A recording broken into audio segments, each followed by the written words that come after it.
is. What the hell is wrong with you? What the hell is wrong with you? Good evening, everybody. Welcome to another Ryno's Rants on a Monday night.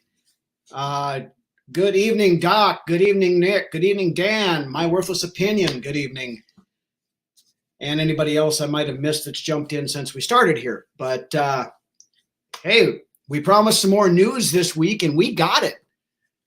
Starting off with the big news, of course, that came down over the weekend. Yeah, Nick, there was something that happened over the weekend. It was, surprise, surprise, something actually happened. Danielle Hunter agreed to a new contract. Good evening, Raymond. A one-year contract worth $17 million guaranteed base and up to $3 million in incentives, which can pay him a total of $20 million. Good evening, Justin. Good evening, Reggie. We'll get to that one in a little bit, Dan, so hold on with that. Agreed. If you have not done so, hit that like, hit that subscribe. Welcome to the show, everybody. And again, yeah, Danielle Hunter back for the 2023 season. This contract allows him to become a free agent at the end of this year. Also has a no tag clause, so the Vikings cannot franchise tag him or transition tag him. I have not heard yet if there's any void years or anything. Clyde, good evening. So I don't know what gets pushed out as far as dead money and stuff like that from on this deal, but we'll have those details maybe hopefully by Friday, and then Lance and I can we'll discuss that when we get to that point. Brian Flores was asked by Kevin Seifert of ESPN today about Danielle Hunter. First question he asked was about Danielle dropping off into coverage like he was last year, and Flores replied, "I like him going forwards more than backwards personally." And he also said he's got a lot of experience with his hand in the dirt. There's obviously is a lot of defense where he will have that hand down. So meaning that failed experiment from Donachelle last year of Danielle Hunter covering tight ends and running backs out of the backfield hopefully is kept to a minimum this year. He did not say that under no circumstance will Hunter not drop into coverage. He says, you know, sometimes it may be required, but basically to borrow from our buddy Ted Glover's little deal he's doing now, Danielle Hunter is a pass rusher. We're going to use him as a pass rusher, and we are not going to pretend that he is just a coverage linebacker or something stupid like that. So looking at numbers this morning, Hunter is currently 8th place in sacks in Vikings history, and with 14 sacks would move past Jared Allen to 6th all-time. So if Hunter stays healthy and Flores uses him like he should be, we're looking at possibly him moving up to that point. Good evening, Dave. So good news from the Hunter camp. You know, we all there for like Friday or whatever it was, you know, they got leaked out that that Hunter was available for trade if the right compensation came along, but that never panned out, and I'm glad we have him here for the 2023 season. Played more 4-2-5 than 3-4. We played a glorified prevent defense 90% of the freaking time. Hunter's been a quiet stud his whole time here. Yeah, he doesn't say a whole lot publicly himself. He usually lets his agent express his displeasure with his contract and everything else. I mean, that whining every year about your contract does get a bit old, you know, and he's got nobody to blame on that but his agent who signed that bad deal to begin with 4 years ago or whatever it was. needs a new flipping agent. Yeah, I would tend to agree with you, Nick. If it was me, I'd be scrounging for a potential new representation. But hey, he got 17 million, and and he's happy with that for now. He can make up to 20 million with incentives. So hold on, Nick. Just for you. Show me the money! Show me the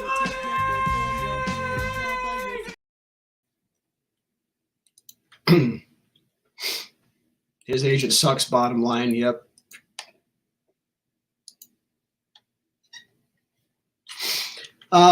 Anyway, training camp notes. And then we got one other one we'll hit here. Actually, maybe you can use Lamar's agent. I don't think Lamar's taking on anybody else. Excuse me. Don't think Lamar's taking on anybody else but himself right now. Before we get into the camp notes, let's hit the other big news that just dropped here this evening. Free agent guard Dalton Risner is on his way to Minneapolis to meet with the Vikings. I don't know if he's in town yet, but as of like an hour or so ago, the Twitter Xverse or whatever you want to call it was saying that he was on his way anyway, so likely we'll get in tonight. Yeah, Judd on to break the news. Sweet. So then you know more about it than I do at this point, Dave, but yeah, sounds like he's coming in now. Right? Yeah, Cleveland is a free agent after this season. I think that's a lot of it, Nick. And Risner has played pretty much exclusively left guard in the NFL. So if he is getting signed, it's to play left guard, which would mean that you would have Cleveland and Ingram fighting over the right guard spot. And we've talked about it on this show, and Lance and I have talked about it too. Been in favor of this move for quite a while to, get somebody in to push these guys. Whether it's Ingram that beats out Cleveland this year or Cleveland beats out Ingram, whichever. If Risner's playing on the left side, put your best two guards out there. I don't care who they are. Put your best two guards out there. We all know Kirk's not the most mobile guy, and he likes to stand in the pocket. So that's one thing with Risner is he's a much better pass blocker than he is a run blocker, where Cleveland is kind of the other way around. He's better at the run than he is pass.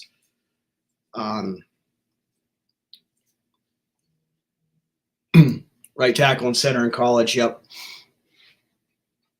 Ingram needs to learn not to step on Kirk's feet. Yeah, he does. That's a big deal. Ingram improved at the end of last year. I think he's due to step up year two. Need to set up at the Omni Hotel. Dave, I'm trying to figure out how to get in there. I walked into the lobby there 2 years ago when Brunswick and I went down there for training camp, and we tried to see if we could set up on their patio to record the show, but since it was a joint practice with the Broncos at that time, the entire hotel was rented out, or basically closed off to everybody. So they let us do it in their park, or do some stuff in the parking lot, but we couldn't do anything in the actual hotel itself. But beautiful place. It's an amazing hotel from what little bit we did get to see of it.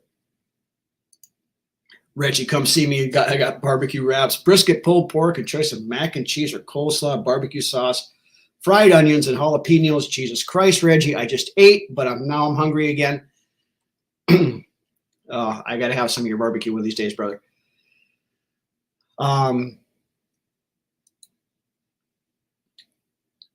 Voluntold to do tri-tips for 25 to 30 on Friday. Holy cow, Doc. That's a lot of tri-tips. Anyway, on the Risner thing, hopefully by Friday's show, we will know for sure if he's joined the team. Obviously, by then, I'm guessing he will have, or what the deal is with it. I guess we'll hear more probably tomorrow when he's here. But we'll keep you updated on that part of it too. So beyond that, on to some training camp notes here from the last couple of days. Couple of guys are really starting to shine out. Second-year safety Lewis Seen has been looking very sharp, according to pretty much every source out there.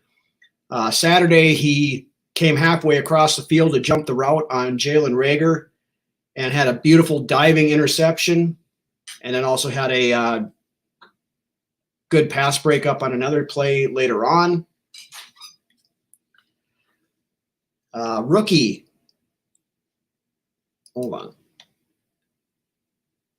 I got to get down to one of those games too, Reggie. I'm not sure which one I'm going to get to, but we'll see how things work.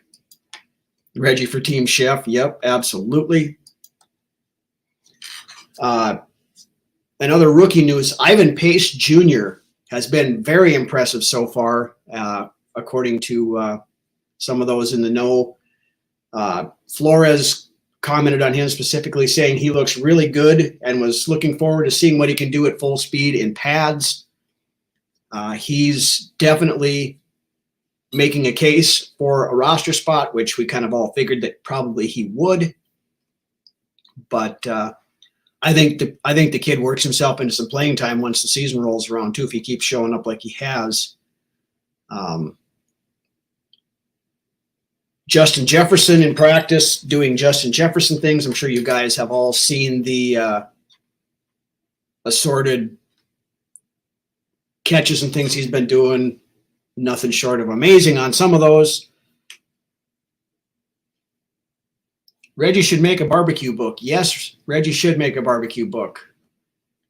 Or a YouTube channel on barbecuing or TikTok or something like that. Hey, GMAC, good evening.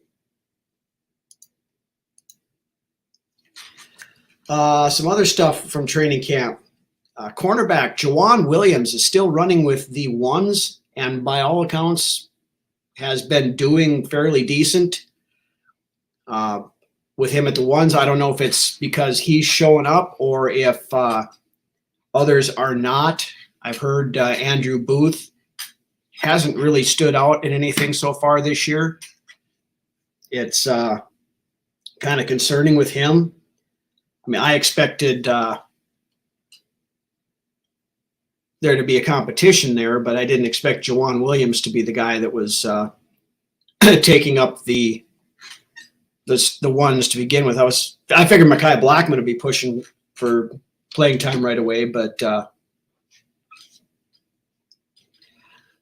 Doc, who do you think gets paid next? I think it's probably Hawkinson, just for the simple fact that he's in his fifth-year option year now. He will be a free agent come March. If we don't take care of him now, he's only going to get more expensive. You start looking at that deal that Cole Kmet got with Chicago. I think he got like $13 million or something like that. So with Hawkinson, you're probably looking at 15. Now, I think they can do that, put it where it doesn't kick in until next year, probably. They'll do some signing bonus stuff and things like that. But I would say Hawkinson's going to be next, and it'll be done before camp is over. Can't wait to see him in pads. Yep, they started in pads today.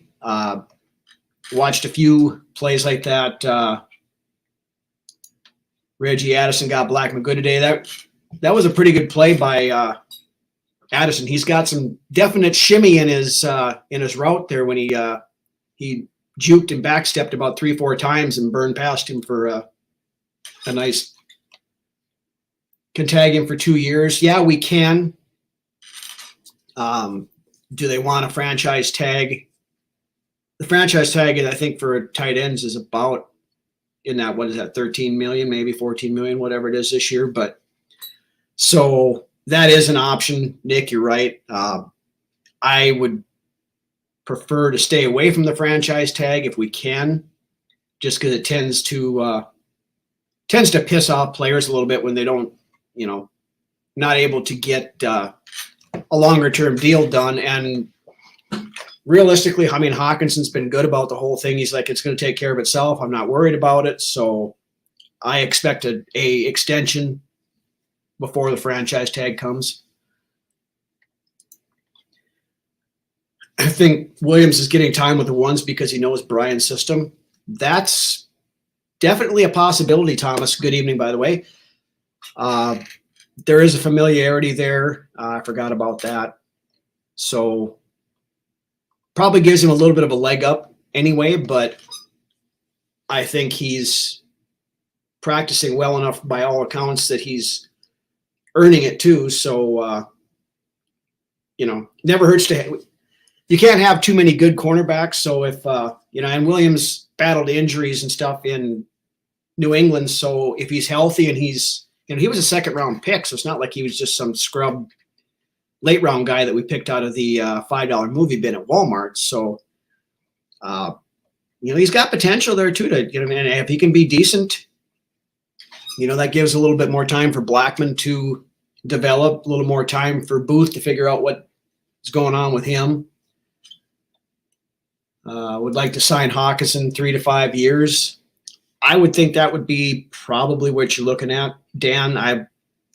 I would say probably 4 years, 60 million, somewhere in that range, 15 a year, maybe a little bit more than that. But that's a good start spot anyway. That puts him right up with Kelsey and some of those other guys. So I would think that would be fair. Other than that, Booth isn't looking promising. Yeah, I haven't really heard much about him out of camp so far, which I don't know is a good sign either way. It's you'd hope that he'd be taking that step forward this year, but the kid's never been healthy since high school, and that's part of the problem. He's behind. When he's healthy in college, he was a hell of a cornerback, but whether it's adjusting to the pro game is a little bit different, if he's a little slow to develop, the injury stuff, I don't know. But I mean, we're only 4 days into training camp or whatever it is, 5 days into training camp. So it's a little early yet to be making doom and gloom predictions on guys that are haven't shown up so far. But, when we start playing games here, what is it? Week and a half, we got our first preseason game, something like that, week from Friday, week from Saturday, whatever it is. We'll see. I don't expect the ones to play very much in that first game at all. Maybe a series for some of them, and that's about it. You're not going to see a Justin Jefferson out there. You probably won't see Hawkinson. Hunter, I doubt you'll see. Harrison Smith, probably not. Kirk might get a series just because. That's another quarterback position. Jaron Hall continues to impress so far in camp. He had a couple of really nice plays over the weekend again. Moving around in the pocket really well, scrambling, stuff like that. So it's promising on what he's showing so far. Not ready to anoint him the future starter or anything yet, but he's so far so good with the Jaron Hall experience, I guess. Damn fly on my microphone. Another interesting tidbit that came out. As of about a week ago, the kicking competition was all but dead, but apparently rookie free agent Jake Podlesny, however you say it, damn fly, is starting to make this an actual competition. He's been doing quite well in practices from what I've heard. And I forget who had mentioned it. Was one of the writers had said that he may actually make this a competition between himself and Greg Joseph here before long. So interesting to to keep an eye on that and see how that goes, I guess. One other tidbit from the weekend, I guess. Of course, the NFL is continuing to release their top 100 players for 2023.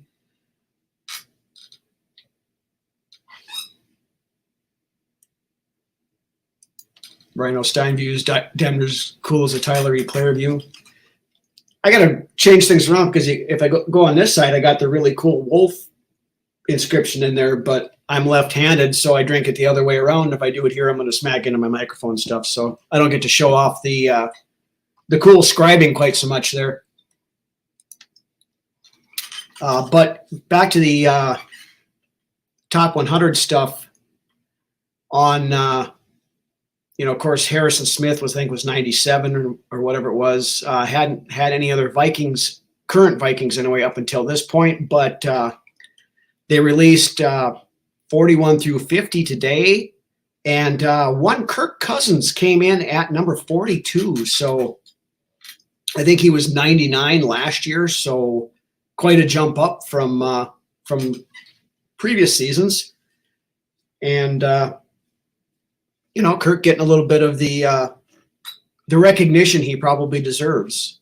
Had a heck of a season last year, eight fourth quarter comebacks, all that. So it's nice to see other people, or some people, taking a little bit of notice, I guess, to the Vikings. Not sure who else we're going to have on the list. Jefferson, of course, for sure will be on there. Questionable if anybody else. I mean, Darisaw, I'm guessing, has got to be there someplace, you would think. Beyond that, Hawkinson didn't make it, so maybe Danielle Hunter's on there. I don't know. It's getting up a little bit higher than I think with that, but a TV thing is the best thing that's happened to Kirk besides contract in years. You're not wrong, GMAC. That kind of opened a lot of people's eyes, I think, to Cousins, or at least the Cousins behind the scenes. Now, I haven't seen the show because I don't have Netflix, but it's by all accounts, it was a very, very good show and showed up very well with Kirk, and a good story. So I may have to find somebody with a Netflix account so I can go to their house and watch and binge watch the 6 episodes or something like that. Because do you think rookie kicker being on the practice squad, if he doesn't win the spot, or is that a waste of a spot? I seriously doubt that they would do that. It all depends on who else they have that they want to keep on the practice squad. I mean, it's not completely unheard of, but the only time they really did that was back in the COVID year when they had to have somebody basically on the taxi squad in case your main kicker went down with the Rona, so they had somebody to kick that weekend. But I think if it's close enough to where they want to keep him on the practice squad, they might make the move to put him on the active roster and, go or let Greg Joseph go. I mean, it's all going to come down to how these guys kick in game situations during the preseason games and in camp and that kind of stuff. We all expected Joseph was going to have the job this year, but last year Ryan Wright came out of nowhere and won the punting job, so it's not unheard of, and it's possible it could happen again this year. But time will tell here in the next 3 weeks, I guess. But Jefferson top 5 for sure. I would think he's got to be close. Just from the bias standpoint, I don't know that he makes top 5. He's probably going to be – he'll be top 10 for sure. He should be top 5, but I don't know that he does get there. There's enough of this voted on by the fans and the players and all this other kind of stuff where there's a little bit of bias in some of these, but we'll see. If he's definitely got to be top 10. If he's not top 10, then this list is bullshit. But change Kirk's image, and absolutely it did.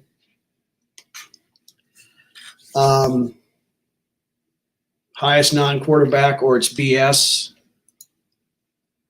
Yeah, I mean, of course you're going to be looking. You're going to have Patrick Mahomes ahead of him. You're going to have Probably Joe Burrow.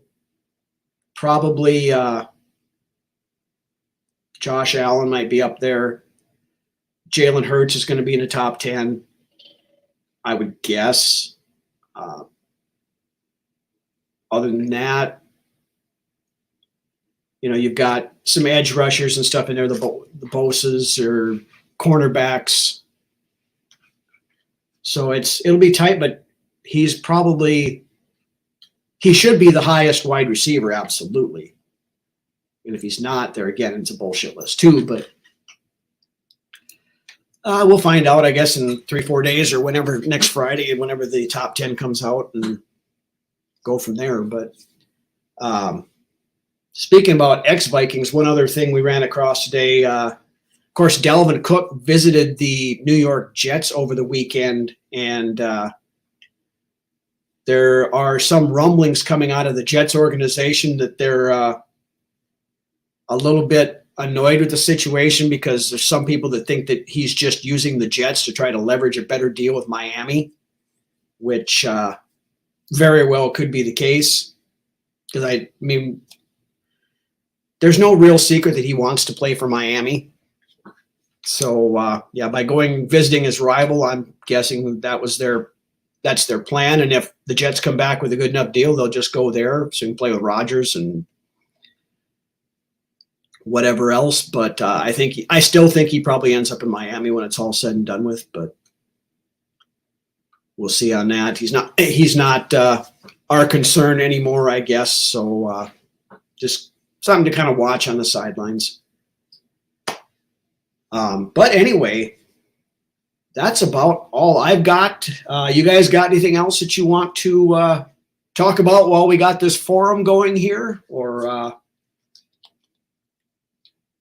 other than, like I said, the Dalton Risner stuff, we'll have updates on that as the week goes along. If something happens, I'll do a quick live break-in on, at least on the Facebook page, if not on YouTube as well. We'll talk about it on Friday, of course. Brunswick's Best, new episode this Wednesday, looking at the Vikings players who have worn number 15. Studio show once again on Friday with all the breakdown from this week in training camp and Risner news and anything else that comes along between there. Skull Mafia, hello, good evening.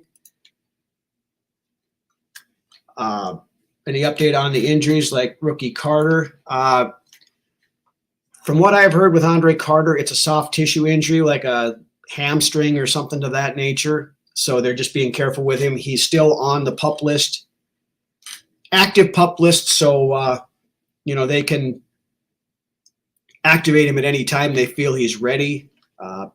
Not real concerned there. Would be good to get him out there, though, so he can, show what he's got and try to make a roster spot. I think he eventually does end up getting a spot. Justin, yes. So when you guys are done here, make sure you go over and check out Justin's show at 8 o'clock tonight on the Purple and Gold for Days YouTube channel. If you're not a member over there, make sure you subscribe to his show as well. Again, if you have not done so here, like the video, subscribe to the channel. I know most of you guys in the chat right now are subscribed, and I appreciate the hell out of that. Lance appreciates it. We do this for you guys. It's a lot of fun. But again, Brunswick's Best Wednesday, the regular studio Vikings Uncensored show on Friday. Thank you again, everybody, for joining Purple and Gold for Days. Thomas, Skull Mafia, GMAC, Reggie, Thomas, Doc, Dan, all you guys, whoever I've missed in there, you know who you are. Again, shout out to the Filipino fan club, Nonoy, BB, Jen, Miss G, Wilma, all you guys over there. Thank you for watching halfway around the world every week. I appreciate you guys as well. And with that, you guys have a good rest of your Monday night. Remember to check us out the rest of the week, and we will see you Friday for the main show, Brunswick's Best on Wednesday. So with that, have a good evening, guys.